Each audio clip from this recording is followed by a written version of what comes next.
Well, another foggy summer day here in California, San Francisco, along the coast. We have fog during this time of the year, and I'm glad it's here because we were engulfed in a heat wave that has now been dissolved right here in the city.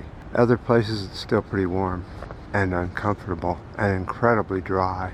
Even Lake Tahoe, the resort lake here in California on the border of Nevada and California, they almost got burned out. They're telling people get ready to evacuate in case the winds come up the wrong way. But there's so many problems that we have, and one of them is agriculture.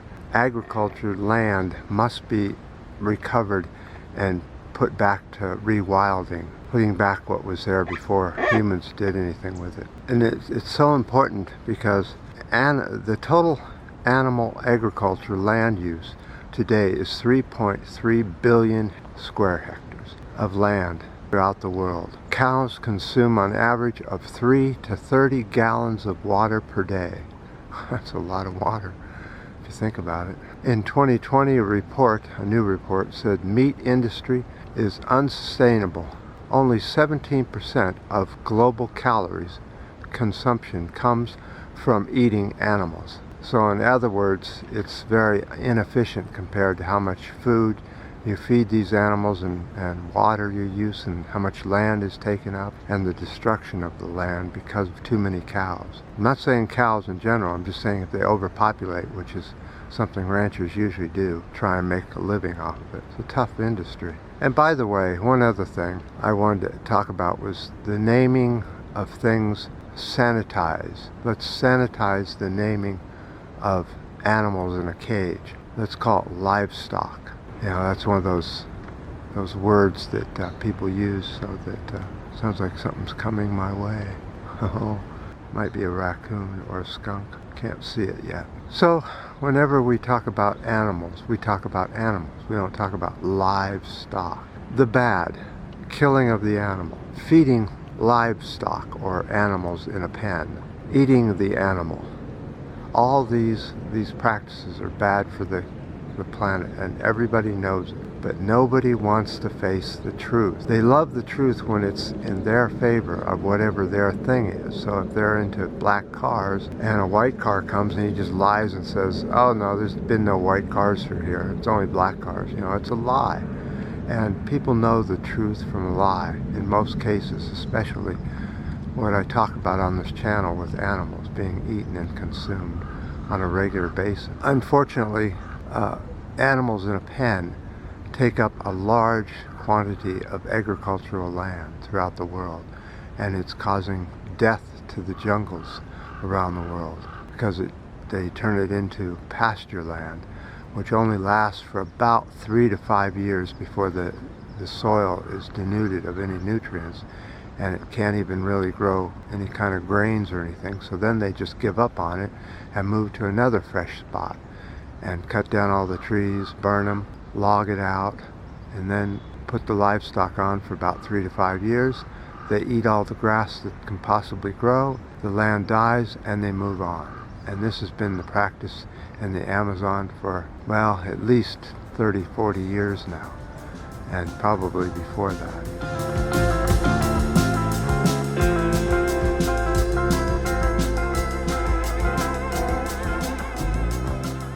So if anybody has farmed or been to a farm and watched how it works and all, you'll notice that animals are a lot smarter than people give them credit for.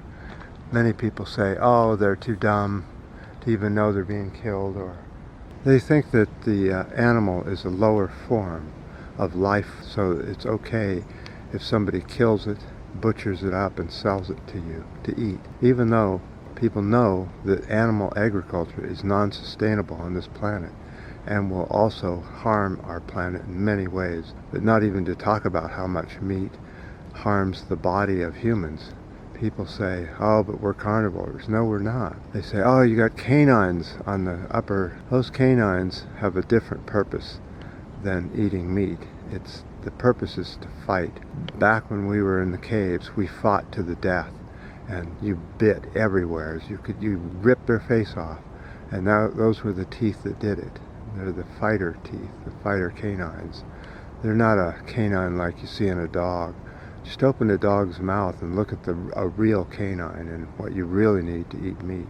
Tear it apart and all that. So I know that people get very upset when I talk about stopping your meat consumption, or at least slow it down. And there really isn't a green meat out there when you end up killing the animal at the end. Sometimes with a sledgehammer to the head, other times with electrodes. Who knows what the method is, but people that work in slaughterhouses know that animals don't die quickly. They suffer when they're hooked. There's a big hook stabbed in them so that you can lift the animal up and slice it all up and dice it, even before it's dead in some cases. Has been known to be done. And what about fishing? Look at how cruel fishing is. You get a big hook in your mouth, and maybe just in your lip. Oh my God.